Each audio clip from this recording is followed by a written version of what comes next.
नमस्कार। रहीम के दोहे बहुत पढ़े होंगे। प्रसिद्ध हैं रहीम अपने दोहों के लिए, सैकड़ों की संख्या में नीति के दोहे। लेकिन आज मैं रहीम का एक सवैया लेकर आया हूं। शायद बहुत लोग ये भी नहीं जानते कि रहीम ने सवैये भी लिखे हैं और बड़े सुंदर सवैये लिखे हैं।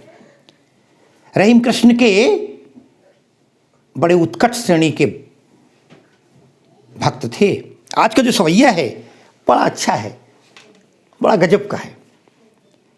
रहीम का ये सवैया देखें। दीन चाहें करतार जिन्हें सुख, सो तो रहीम टरे नहीं टारे।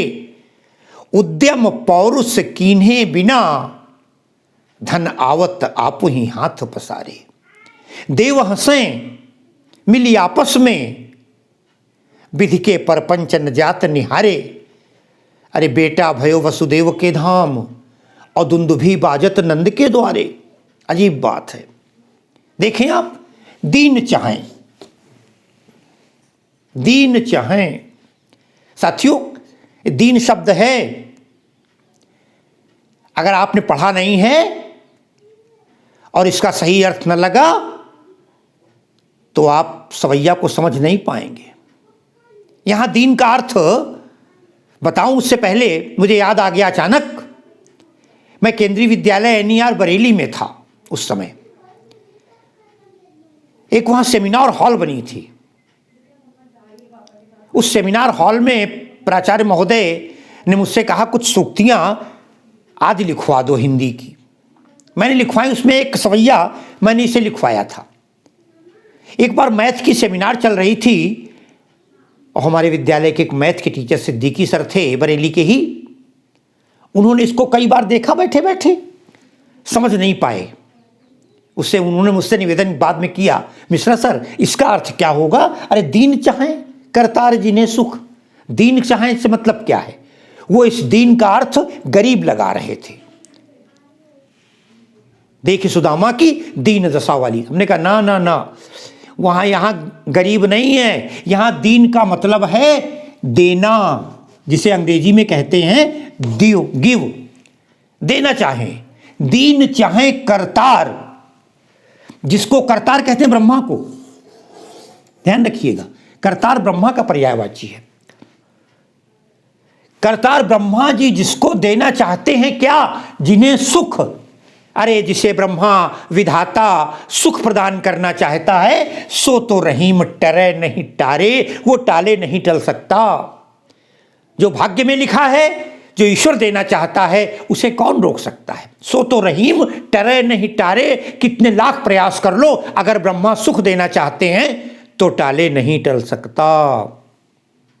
पंडित लोग दुख जो मिलना चाहता है उसको थोड़ा कम करवा देते हैं, पूजा पाठ धर्म कर्म जप तप उपासना से। लेकिन रहीम कहते हैं जिसे ब्रह्मा विधाता सुख देना चाहें, उसे तो दुनिया की कोई ताकत टाल नहीं सकती। क्या नहीं, कैसे नहीं? कहते हैं उद्यम पौरुष।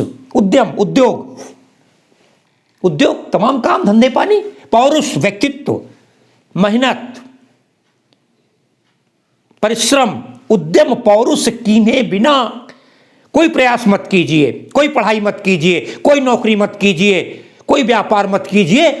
अगर ईश्वर खुश है तो उद्यम पौरुष कीन्हे बिना, बिना परिश्रम बिना उद्योग के ही अरे सुख आवत आपु ही हाथ पसारे। इसे कई कई जगह धन मिलता है, धन आवत आपु ही हाथ पसारे।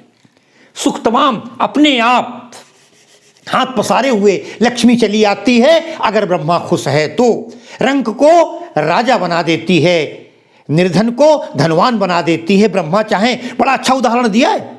इतना गजब का उदाहरण कहीं मिलेगा नहीं, भगवान को भी नहीं छोड़ा। जरा देख के जाए, सुन लीजिए। देव हंसें मिली आपस में। सारे देवता बैठे हुए एक समूह बना रहे हैं, ग्रुप डिस्कशन कर रहे हैं, आपस में हंस रहे हैं, हंसी ठिठोली कर रहे हैं, मजाक कर रहे हैं बैठ करके ब्रह्मा के बारे में। देव हंसें मिली आपस में। सारे देवता जितने हैं वो सब बैठे हुए विधाता के करनी को पर हंसी उड़ा रहे हैं। हंसें मिली आपस में। क्या कह रहे हैं? बोले विधि के परपंच न जात निहारे। विधि माने विधाता के परपंच, परपंच माने क्रियाकलाप, उसकी करनी, उसके गुण, उसकी बातें, उसका किया गया काम। न जात निहारे। अरे देखते नहीं बनता, पता नहीं क्या सोच के करता है। नियमानुसार तो जैसी करनी वैसी भरनी होनी चाहिए। कर्म ही फल को प्रदान करना चाहिए। लेकिन वाह धन्य है विधाता, सारे देवता हंस रहे हैं और कितना सटीक उदाहरण दे रहे हैं। कहते हैं रे बेटा भयो वसुदेव के धाम।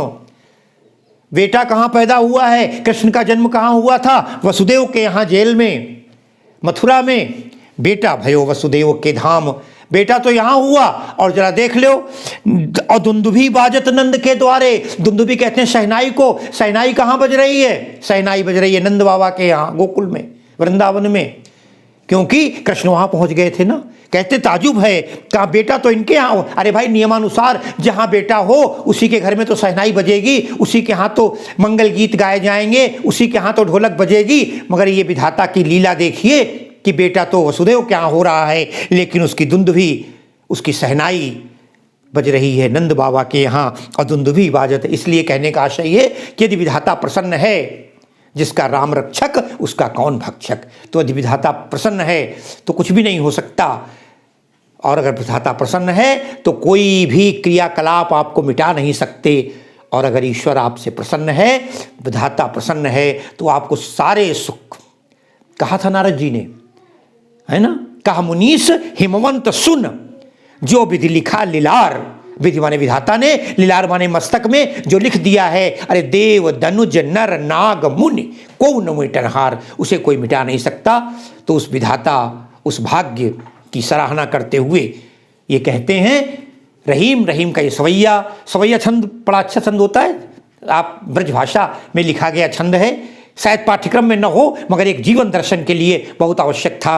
और इसी की सुंदर सी व्याख्या करके मैं आपसे विदा लेता हूँ। बहुत बहुत धन्यवाद।